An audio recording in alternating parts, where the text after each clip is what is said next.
minister मसामक यावना Manipur योनबसे मसी लेप्तदबनी लेप्तब तारगदी अखोई अरेप लेदन खोंजन चंगसलगनी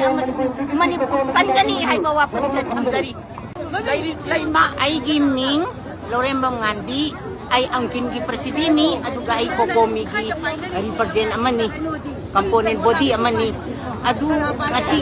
Manipur konba khongchat sida ikoi ngasi asuki mati miyang uding mang na yari basi kari marang gino haiba taragadi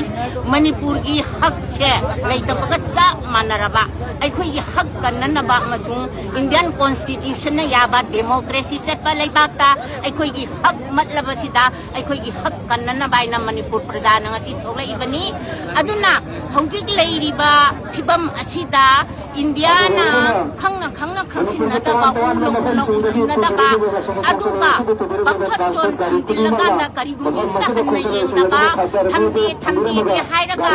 singdana maitei kaba yadaba tamdana moina kumakpa yabagi style moina kapi gaina yaba aikoina hallaga na yadaba asigumba military rule se masi Indiana ayaba pidragadi kaigawmungda su tawgo ngamoy aduna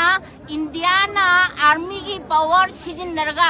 paramilitary force sijinnaraga Manipur da ola iban nairei base aduge mati yame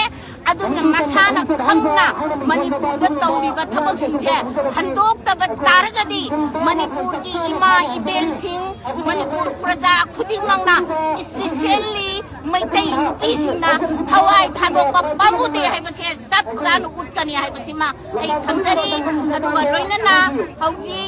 IDP kampuna sangma yadriba yarani